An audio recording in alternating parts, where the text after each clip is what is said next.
Stock మార్కెట్లో invest చేసి మీ డబ్బులు డబుల్ చేసుకోవాలనుకుంటున్నారా? విజయవాడలో జరిగే సుందరరామిరెడ్డి గారి లైవ్ సెమినార్ కి అటెండ్ అవ్వండి. నమస్తే రమ్మగారు. నమస్తే జయ. రమ్మగారు, మనకి ఈ నెలలోనే శివరాత్రి ఉంది. శివరాత్రి అనగానే ఉపవాసం, జాగరణ, వీటికి సంబంధించి ఎన్నో అనుమానాలు ఉంటాయి. ఎలా ఉపవాసం చేయాలి, జాగరణని ఎలా మొదలుపెట్టి ఎలా పూర్తి చేయాలని వాటి గురించి ఒక్కసారి డిస్కస్ చేద్దామండి. తప్పకుండా జయ. పర్వదినం ఇది మా అద్భుతమైన రోజు కదా. అవును, పండగలు మానేయచ్చు, పర్వదినాలు మానేయకూడదు. అవునండి. పర్వదినం మానకూడదు. మనకి ప్రతి నెల శివరాత్రి వస్తుంది. అవును, త్రయోదశి చతుర్దశి కలయిక. త్రయోదశి వెళ్తూ ఉండాలి, చతుర్దశి వస్తూ ఉండాలి. ఇలా ఉన్నప్పుడు దీన్ని మహాశివరాత్రి అని చెప్తారు. ఈ మాస శివరాత్రుల్లో అద్భుతమైన మాస శివరాత్రి మహాశివరాత్రి. మామూలుగా మహాశివరాత్రిలో తప్పకుండా మనిషి అయి పుట్టినవాడు శివారాధన చేయాలంటారు. చేయం మనం. అసలు మహాశివరాత్రులు జ్ఞాపకమే ఉండవు. అవును, చూసుకోరు. రోజువారీ క్యాలెండర్ పెద్దగా పట్టించుకోము. ఎవరికి ఉండదు, పెద్దగా పట్టించుకోము. కానీ మహాశివరాత్రి ఇది పర్వదినము. మనం శ్రద్ధగా భక్తితోటి వేడుకగా కూడా జరుపుకునేందుకు తప్పకుండా ఇది అవకాశం ఇస్తుంది. కాబట్టి ఈ ఒక్క రోజైనా మనం శివరాత్రి నాడు చెప్పబడేటువంటి విధి విధానాలు కనుక ఆచరిస్తే చాలా మంచిది. దీంట్లో కుల మత జాతి వయో విచక్షణ లేదు. పర్వదినం ప్రతివాడికి అవసరమే. ఎంత చిన్నది చేసినా ఫలితం ఇస్తుంది. ఈ పర్వదినాల ప్రత్యేకత ఏంటంటే నువ్వు చేసి తీరాలి అదేమిటో అమోఘంగా అనేం కాదు. నువ్వు ఏం చేసినా ఫలితాన్ని ఇచ్చే రోజు.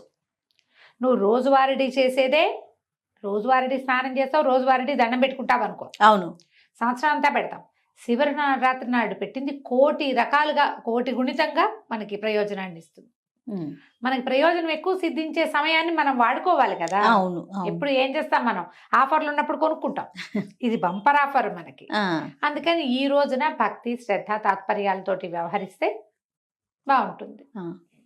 ఇంకా ఈ రోజు అనుసరించాల్సిన విధి విధానాలు, జనరల్ శివరాత్రి యొక్క ప్రత్యేకత. శివరాత్రి అనగానే ఉపవాసం, జాగారం, అంతే. ఉపవాసించటము, జాగరణ చేయటము. ఉపవాసాల్లో కూడా ఏవో 2-3 రకాల పద్ధతులు. ఉపవాసం చేయటం అంటే సాధారణంగా ఉపవాసం అనగానే అన్నం అనేయటం అనే ఒక పాయింట్ ఉంటుంది. కానీ నిజానికి ఉపవాసం అంటే అది కాదు.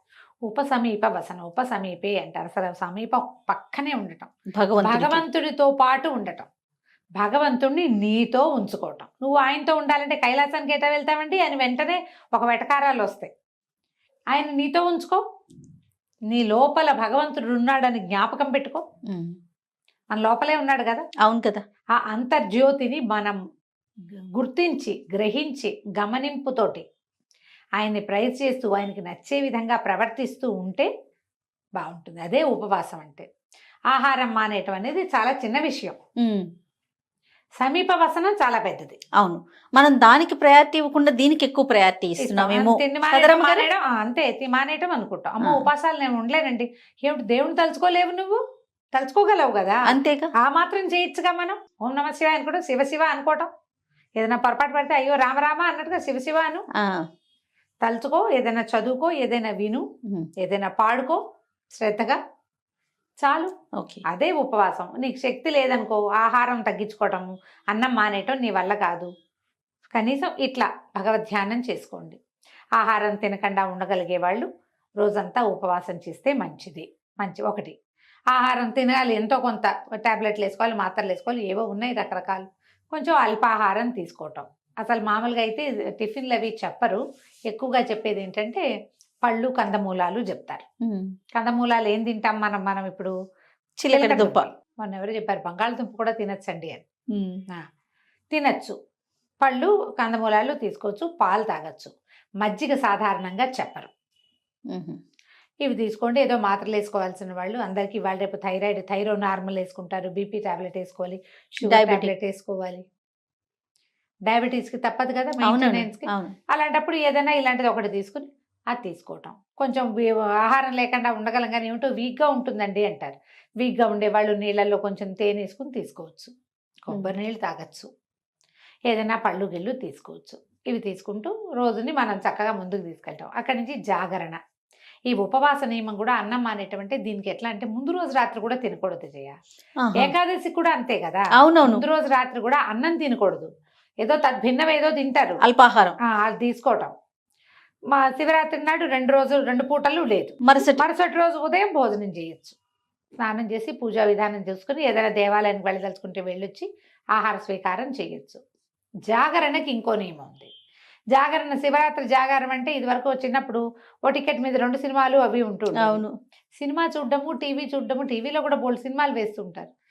ఏమిటో అది కాదేమో అని అనిపిస్తుంది జయ. కానీ ఇంకోలా చేయండి అని ఏం చెప్తాము?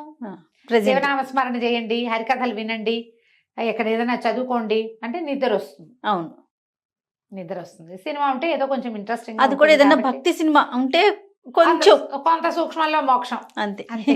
అవకాశం ఉంటే ఏదో సినిమా చూసి జాగారం చేయటం. అక్కడి నుంచి మర్నాడు సాయంకాలం దాకా నిద్రపోకూడదు. ఏకాదశి ద్వాదశి నియమాల్లో నేను చెప్తాను కాదు, ఎలాగా మనం ఏకాదశి నాడు జాగారం చేస్తే, జాగారమే కాదు ఉపవాసం చేసినా ద్వాదశి నాడు పగలు పడుకోకూడదు. అవును, చుక్కలు చూడాలి. అవును. ఈ శివరాత్రి కూడా అంతే. శివరాత్రి కూడా ఇది నియమం. చేయగలిగితే చేయటం, ఎంత చేయగలిగితే అంత. పగలు నిద్రించకుండా సాయంకాలం చుక్కలు చూసినాక, అంటే చుక్కలు చూడలేం మనం, అమావాస్యకు ఒక రోజు ముందు ఆ చుక్కలే కనపడవు. సూర్యాస్తమయం అయితే చాలు. ఏదైనా కొంచెం తిని పడుకోవచ్చు ఉండగలిగిన వాళ్ళు. ఉండలేని వాళ్ళు రాత్రంతా జాగారం ఉన్నామని మర్నాడు పొద్దున నిద్రపోకూడదు. నిద్రపోతే ఫలితం లభించదు అసలు.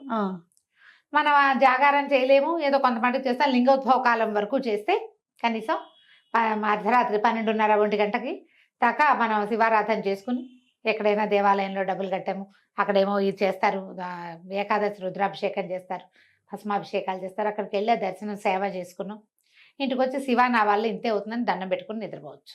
అదే రోజు 12:30 తర్వాత. మీకు ఓపిక లేదు, ఉండలేరు, మర్నాడు ఆఫీసులు ఉన్నాయి, అవకాశం లేదు, శక్తి చాలదు, నేను మెలకుగా ఉంటే మర్నాడు బీపీ పెరిగిపోతుంది జయ నాకు. అవునండి, బీపీ పెరుగుతుంది, బీపీలో తేడా వచ్చేస్తుంది, తల తిరగటం మొదలు పెడుతుంది. సో అంతవరకు ఉండలేరు మీరు. నేను ఉండలేని వాళ్ళు ఇది మార్గం. ఉండగలిగే వాళ్ళు మీ అవకాశాలను బట్టి ఉండటం. ఇట్లా శివరాత్రి విధి విధానాలు ఇవి. ఆ రోజు పడుకోవచ్చారు అమ్మగారు? ఏ రోజు? శివరాత్రి రోజు. ఆ రోజు కూడా అసలు పడుకోకూడదు కదా? శివరాత్రి నాడు పడుకోంగా, అదే పగలు పడుకోకూడదు. పగలు లేదు, ఏ పర్వదినాల్లోనూ పగళ్ళు నిద్ర మంచిది కాదు.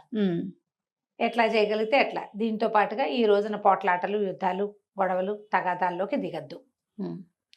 ఇతరులని దూషించకండి. ఏదైనా ఒక ప్రోగ్రాం వస్తే అర్జెంట్ నెక్స్ట్ డేకి వాయిదా వేయండి దాన్ని. పర్వదినాన ప్రతి వాడు, ప్రతి ప్రాణి శివమయమేనని గ్రహించండి. అందరూ మనలాగా పుట్టిన వాళ్ళే, ఏవో వేషాలు మార్పు. ప్రతి వాళ్ళలోనూ నాలో ఉన్నట్టే శివుడు ఉన్నాడు అని శివుణ్ణి గుర్తించే ప్రయత్నమే చేయాలి. అది చేస్తే చాలు. మళ్ళీ ఇది పర్వదినం కదా, ఉపవాసం చేయకపోతే, జాగారం చేయకపోతే కొంప మునిగిపోతుందని భయపడద్దు, బాధపడద్దు.